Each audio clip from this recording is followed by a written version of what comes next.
Wow. Wow, wow, wow, wow. You know, I've been to a lot of Bitcoin conferences, but this is definitely the biggest crowd I've ever seen. Holy cow.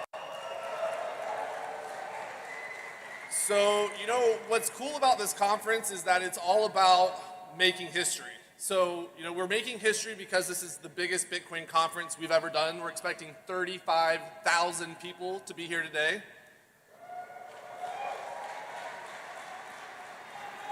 We're making history because this is the first Bitcoin conference to ever happen over $100,000 Bitcoin prices.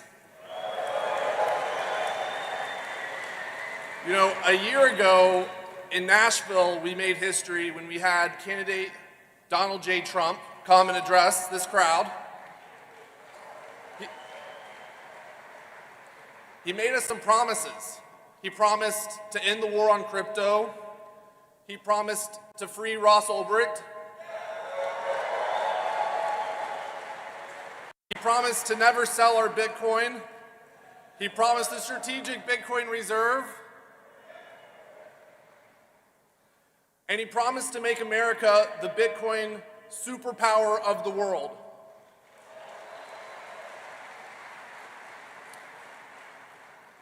In 100 days, promises made, promises kept. And today we get to make a little bit of history this morning by having the first ever sitting Vice President of the United States of America address the global Bitcoin community.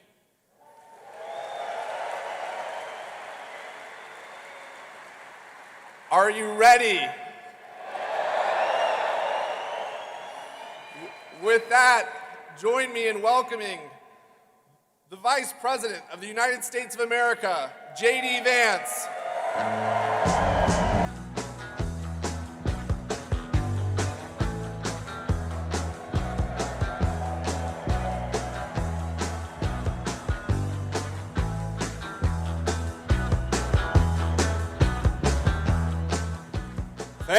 Thank you all. Well, first of all, I want to thank, please, thank you guys. Take your seats. And, you know, the Secret Service is a little bit nervous because I told them these Bitcoin guys really like guns. But they really like the President and Vice President of the United States, too, so I think we're doing okay.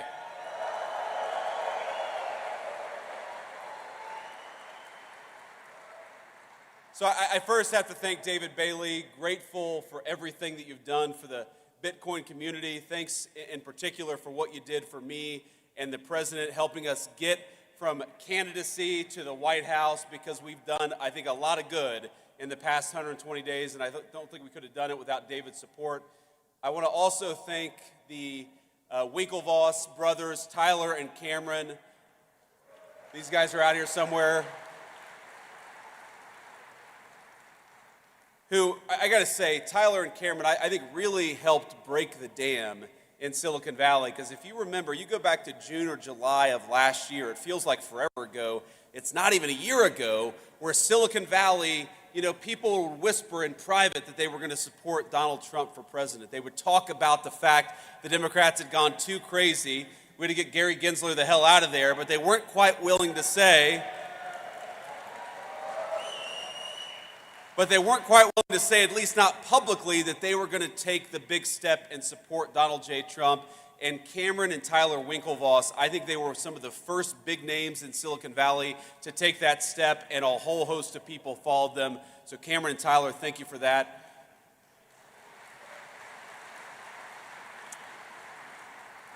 And of course, I want to thank the good people at Coinbase, the organizers of this event, and everybody who made this incredible event possible. It's great to be here with Bitcoin at 108,000, at least when I checked this morning, and as Vice President of the United States. It's great to be here.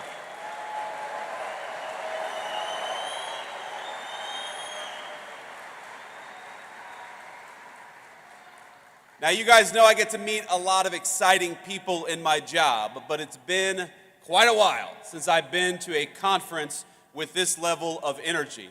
I mean, hell, you guys came out here at 9 a.m. after a long night, I'm sure, in Las Vegas. You can't do that without a lot of good energy.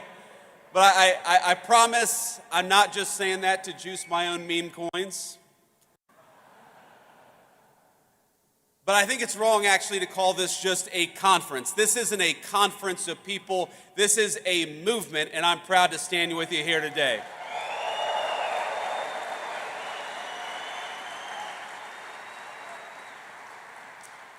And I think this conference, this movement of people is where the future of cryptocurrency in this great country gets decided.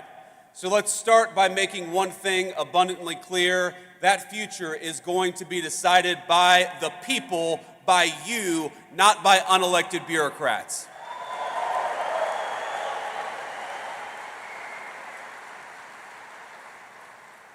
Now, as you all probably know, you've got a star-studded lineup here today, including several of my colleagues in the Trump administration.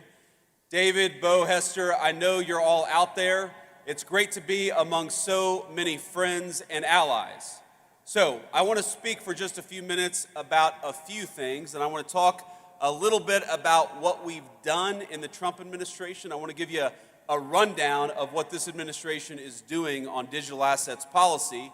But I also want to talk about some of the principles that help guide us as we develop this policy.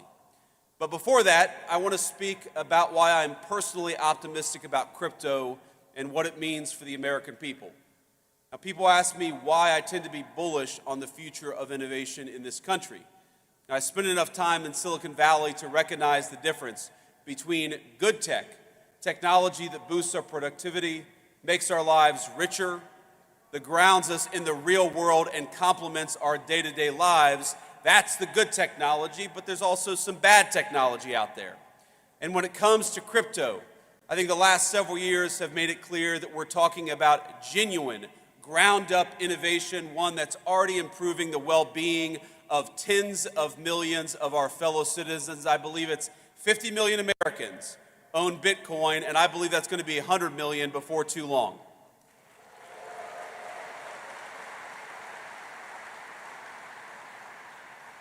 But it's not just about Bitcoin and about the value that's been generated, the wealth that's been generated by so many millions of our fellow citizens. Through decentralized finance, crypto has transformed how Americans transact with one another. It's expanded access to banking for many who may not otherwise have had it. And every single day, I feel like I see some groundbreaking new use of blockchain tech, whether it's in supply chain management, whether it's in hospitals, or whether it's in changing how we track and store patients' private health records. But for each of these new forward-looking applications, I also feel like there's an incredibly conservative element to crypto technology, and that's as a hedge. Crypto is a hedge against bad policymaking from Washington, no matter what party's in control. It's a hedge against skyrocketing inflation, which has eroded the savings rate of Americans over the last 4 years. And as you all know well, it's a hedge against the private sector that's increasingly willing to discriminate against consumers on the basis of their basic beliefs, including their politics.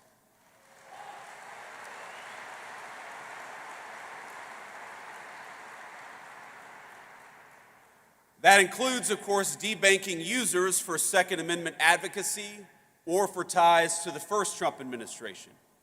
In Canada, the government did the same to kill those big truck driver protests in 2022. Less than a week later, they succeeded. The protests were over. But maybe most importantly, I see crypto as a hedge against one of the most dangerous trends in the digital era in both the public and private sectors. And that's of elites who, rather than innovate themselves, prefer to simply take over and co-opt cutting-edge technologies to assert their control over other people.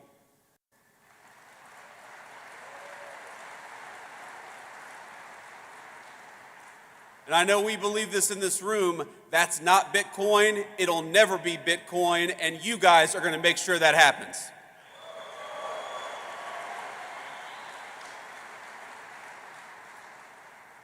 But as you know, there's a new sheriff in town because after 4 years of mistreatment and outright hostility led by Democrat regulators, lawmakers in this country have a choice. Will we lead our nation into a future of financial sovereignty, of innovation, and of prosperity, or will we let unelected bureaucrats and foreign competitors write the rules for us? And I'm here today to say loud and clear, with President Trump, crypto finally has a champion and an ally in the White House.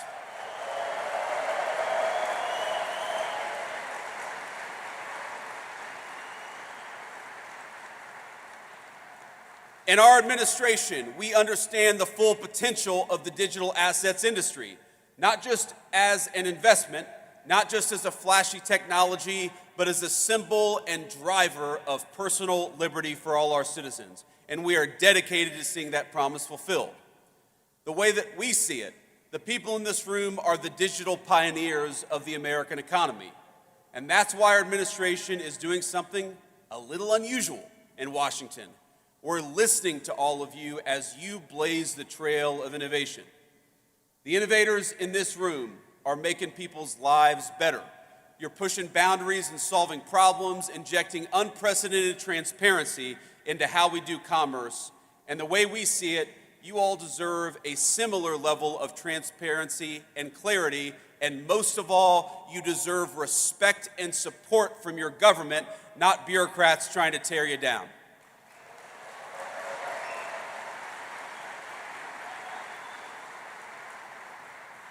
Now that means a few substantive concrete steps, and of course the first and most important of those steps is straightforward. We've got to clean up the wreckage that the last administration left us, and since day one, that is exactly what we've been trying to do. Our administration, we prioritize eliminating the rules, the red tape, and the lawfare that we saw aimed at crypto by our predecessors. We're ending the weaponization of federal regulations against this community. To put it simply, Operation Choke Point 2.0 is dead, and it's not coming back under the Trump administration.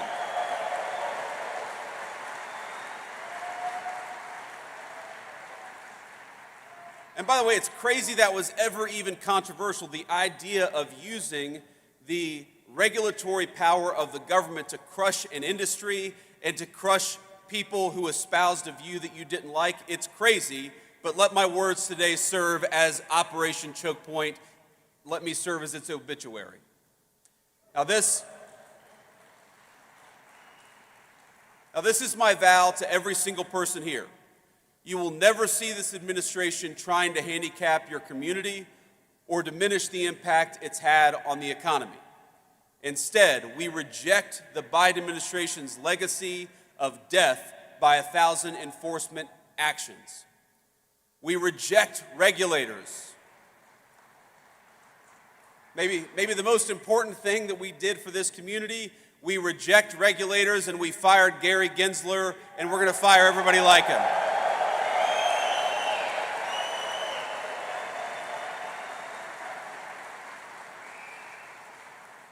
And we know that people like Gary Gensler, the game that they played is that under the pretense of consumer protection, they attacked every single effort to democratize our financial markets, and that is over. America. I grew up in a working class family. I believe that America is a place where anyone should be able to make a fortune, no matter where you grew up, what degree you may or may not have. And in recent years, I'm hard-pressed to think of a better place to do so than right here in the digital assets industry. Now, our second substantive step is we're trying to create a clear, pro-growth legal framework for stablecoins in this country. And I know we've got some solid allies in Congress. Is Cynthia Loomis out there today, or did she already go home?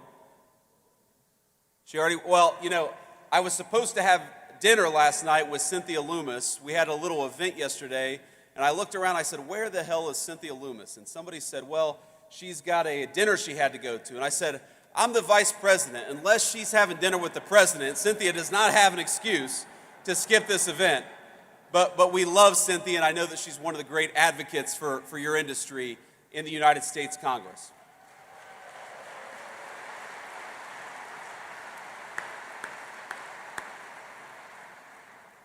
Now, I know, led by Cynthia and other great legislators, Congress is hard at work getting the Genius Act passed and across the president's desk as quickly as possible. And that's an important step. It's with good reason, because regulatory uncertainty in this country has pushed way too much stablecoin activity overseas over the last few years. Now, somebody said to me yesterday that Bitcoin has done so much over the last few years with so many headwinds. Wouldn't it be nice to have a government that provided some tailwinds to one of the fastest growing industries in our country? And that's what we aim to do.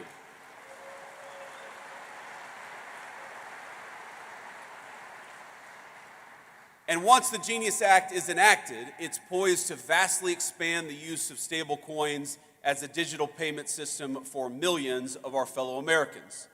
It'll also protect coin holders and inject further transparency into the market. And let me be emphatic on one other point. In this administration, we do not think that stablecoins threaten the integrity of the United States dollar, quite the opposite.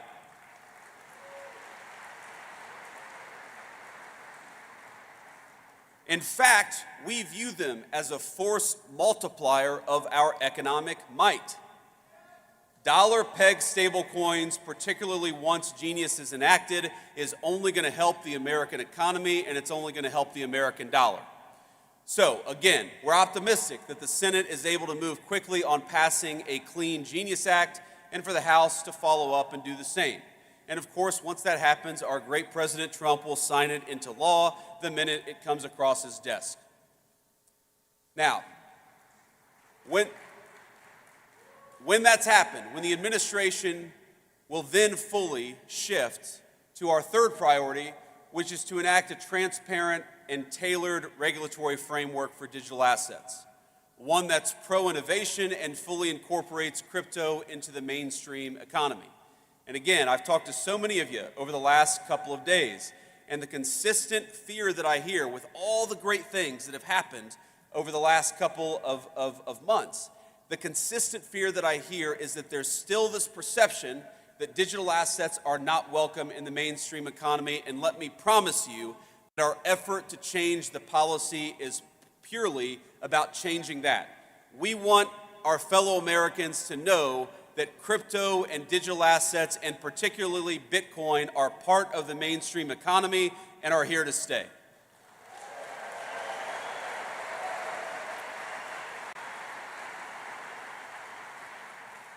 Now, we think the way to do that legislatively, because again, I hope that our party is in charge for a long time, but nothing is ever guaranteed in politics. So the best way to ensure that crypto is part of the mainstream economy is through a market structure bill that champions and doesn't restrict the extraordinary value that Bitcoin and other digital assets represent. Right now, in this Congress and with this administration, we have a once-in-a-generation opportunity to unleash innovation and use it to improve the lives of countless American citizens. But if we fail to create regulatory clarity now, we risk chasing this $3 trillion industry offshore in search of a friendlier jurisdiction, and President Trump is going to fight to make sure that does not happen.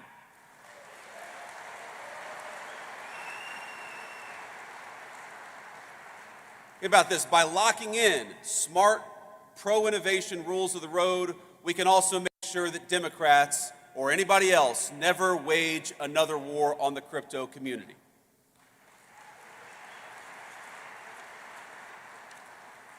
Now, I've already hit my time here, but before I head back to Washington, let me offer you just a few bits of advice and a few thoughts on where this industry is going. This is one politician's perspective, so take it for what it's worth. Maybe a little bit less than one Bitcoin right now. But let me say a few things. First of all, I remember when I ran for Senate, the first time I'd ever entered politics back in 2022. And one of the frustrations, honestly, that I had with the crypto community as a person who was one of the only people running for office who actually owned Bitcoin, and I still own a fair amount of Bitcoin today.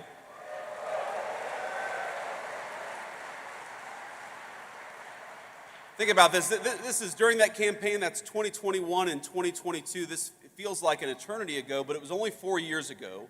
is that I recognize what so many advocates of Bitcoin recognize, which is what the Biden administration was doing, what Gary Gensler was doing was a disaster, and yet there didn't seem to be any real organization pushing back against it at the political level.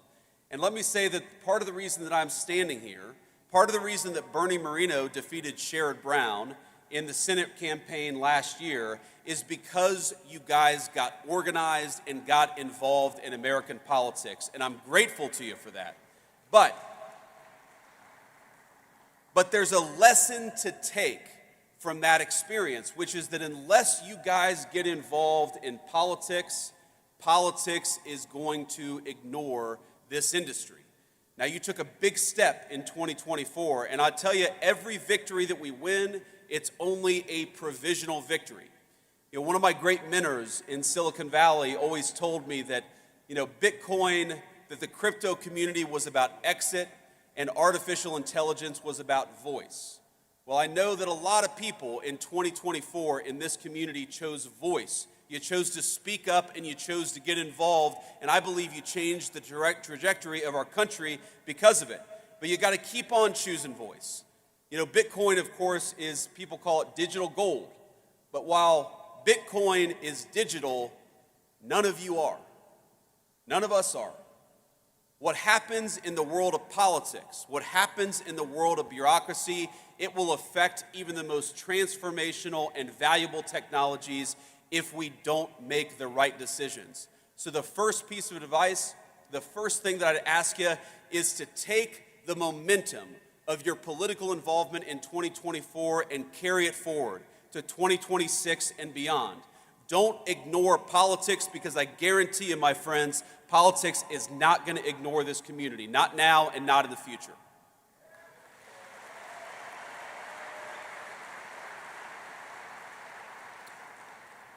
The second thing that I want to toss out there is that we have to start thinking of the long-term strategic implications of Bitcoin. Bitcoin is owned by about 50 million Americans. A lot of Americans have made a lot of money, have created a lot of wealth for themselves, and that's a great thing.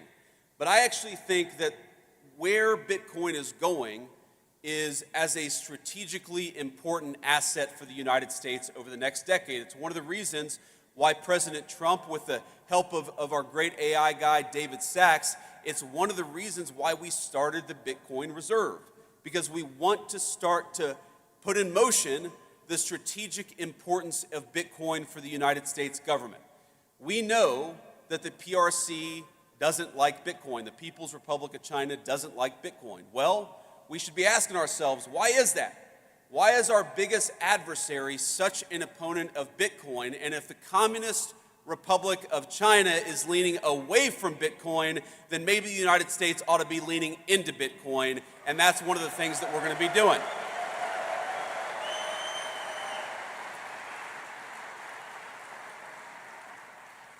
But that's not a vice president standing up here and talking at you. The way that Bitcoin is involved in the strategic future of our country, that's got to be a two-way conversation. And so when I talk about getting involved in politics, one of the things that you guys got to do is continue to give us feedback and continue to tell us the ways in which Bitcoin can play a positive role in the strategic future of this country. I know the Bitcoin Policy Institute is working on this very topic now, but all of you have got to be involved in this conversation, because I don't think any of us want to wake up in a country 10 years from now that is less wealthy and less prosperous because we made bad decisions today. We're going to make the right decisions, but that depends on you guys being part of the conversation. So be part of that conversation. And here's the third thought that I want to leave you with. One of the ways you hear this stated is that crypto is fundamentally a conservative or right-leaning technology, and artificial intelligence is fundamentally a left-leaning or a communist technology. Now, I think that overstates things a little bit in both directions, but there's a fundamental element of truth to it. Now, I haven't been involved in the day-to-day operations of a technology company in about 4 years since I entered politics for the very first time. But what I've noticed is that very smart right-wing people in tech tend to be attracted to Bitcoin and crypto, and very smart left-leaning people in tech tend to be more attracted to AI. Again, that's a gross generalization, it's an overstatement, but there's an element of truth to it. But what I'd ask you all is to remember that what happens in AI is very much going to affect, in good and bad ways, what happens to Bitcoin. And of course, what happens to Bitcoin is very much going to affect what happens in AI. So, while this is certainly a Bitcoin conference, and I know we're all proud of what you guys have accomplished over the last 10 years, my final piece of advice is to make sure you're keeping tabs on and staying involved in what's happening with artificial intelligence, because I don't want Bitcoin to be negatively affected by what happens in AI, and most importantly, I don't want America to be negatively affected by what happens in AI, and the best way to ensure that smart people are at the AI conversation is to ensure that Bitcoin is part of the artificial intelligence conversation. Our administration is committed to it. I want you guys to be committed to it as well.